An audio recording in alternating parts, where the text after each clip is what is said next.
Welcome back to my channel कैट कैमेंटोर। उम्मीद करता हूँ आप सब खैरियत से होंगे, खुश होंगे, आबाद होंगे।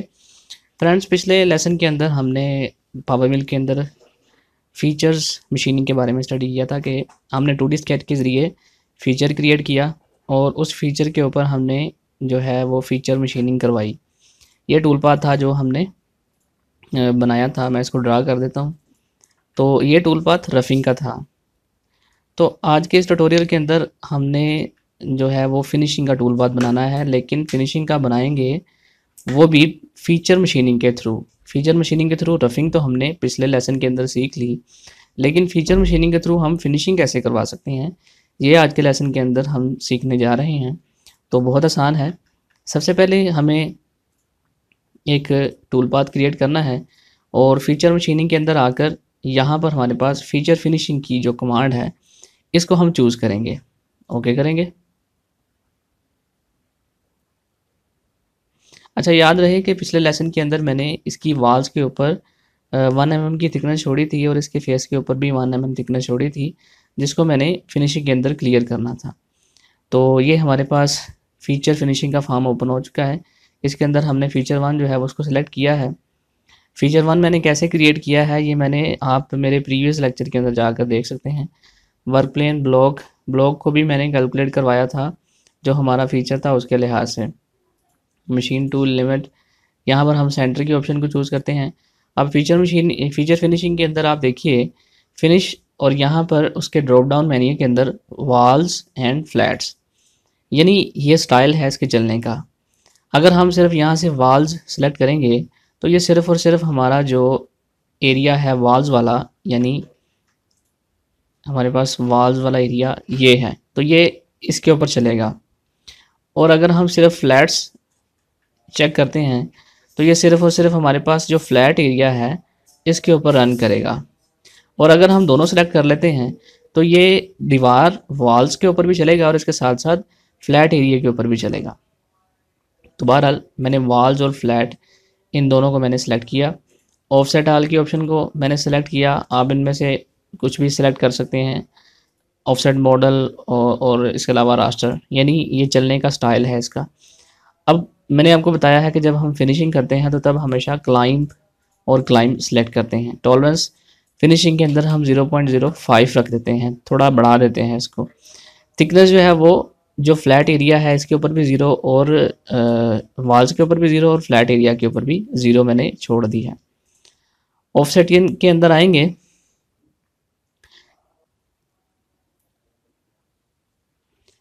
ऑफसेट के अंदर आएंगे और जहाँ आप सेटिंग ये देख रहे हैं मेंटेन कट डायरेक्शन रिमूव का, इसकी जो ऑप्शन है मैंने इसको चेक किया है, बाकी सारी अनचेक हैं। कट डायरेक्शन और ये सारी सेटिंग आप एज इट इज़ रखेंगे जिस तरह मैंने रखी है। अब ये है वॉल कट डिस्टेंसेस। अब ये जो है इसमें वॉल के ऊपर स्टेप डाउन है, यानी जो एक सर्कल मुकम्मल करने के बाद या एक कट मुकम्मल करने के बाद ये कितना नीचे जाए, तो मैं इसको 0.5 रख देता हूँ। और फ्लैट कट डिस्टेंस इसको भी मैं, ये चूँकि हमारा जो फ्लैट कट डिस्टेंस है ये स्टेप ओवर होगा हमारे फ्लैट एरिया के ऊपर, तो इसको अगर मैं 8 mm का जो कटर यूज़ कर रहा हूँ तो मैं इसको 3 mm रख देता हूँ। बाकी सारी सेटिंग एज इट इज़ रहेंगी। कैलकुलेट करवाते हैं।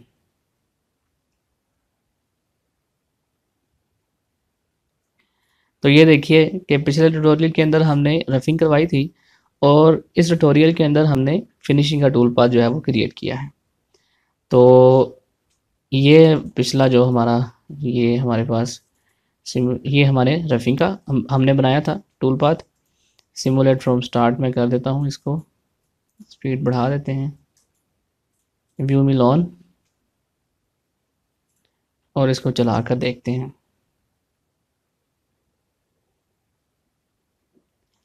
ये हमारा टूल पाथ नंबर 1 है और ये टूल पाथ 2, हम इसको चला कर देखते हैं। तो ये देखिए ये जो हमारे हमने थिकनेस छोड़ दी थी ये उसको फिनिशिंग के अंदर क्लियर कर रहा है। तो ये है, हम फीचर्स की मदद से फिनिशिंग भी करवा सकते हैं और रफिंग भी करवा सकते हैं। तो अब ये तो था टूल पाथ जनरेशन। अब इसके बाद हमें इसकी चाहिए एनसी कोड। तो एनसी कोड बनाने के लिए मैं इसको स्टॉप करता हूँ। आप अगर इंडिविजुअल कोड निकालना चाहते हैं, जैसे रफिंग का अलग निकालना चाहते हैं और फिनिशिंग का आप अलग निकालना चाहते हैं, तो उसके लिए आप इसके ऊपर राइट क्लिक करेंगे और क्रिएट इंडिविजुअल एनसी प्रोग्राम।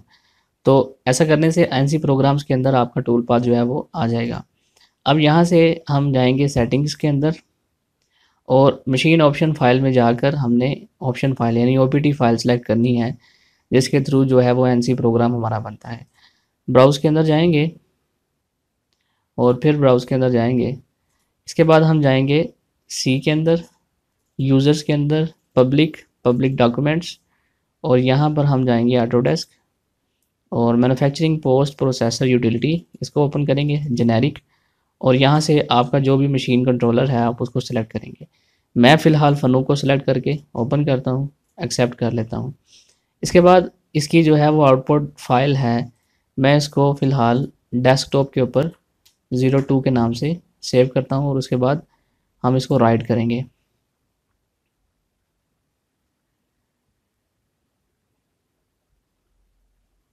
तो ये हमारा एनसी प्रोग्राम जो है वो डेस्कटॉप के ऊपर पड़ा हुआ है। इसको अगर आप देखना चाहते हैं तो मैं आपको दिखा देता हूँ। ये हमारे पास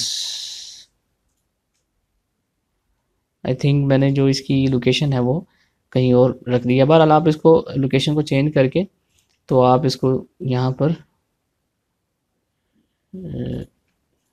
ये इसके इस फोल्डर के अंदर है हमारे पास 01.टैप। इसके ऊपर राइट क्लिक करेंगे हम और ओपन विद करके मोर ऐप्स, नोटपैड, ओके। तो ये हमारा वो जी कोड है जो कि हमने क्रिएट कर लिया है। तो इस तरह आप जो एनसी प्रोग्राम है वो भी जनरेट कर सकते हैं। तो आज के लेसन के अंदर हमने फ़ीचर फिनिशिंग के बारे में स्टडी किया। नेक्स्ट जो हमारा लेक्चर होगा वो फ़ीचर्स के रिलेटेड ही होगा। तो अगर आपको ये वीडियो पसंद आई है तो वीडियो को लाइक करें, शेयर करें और चैनल को सब्सक्राइब करना बिल्कुल ना भूलिए। नेक्स्ट वीडियो में मिलते हैं, तब तक के लिए अल्लाह हाफिज़।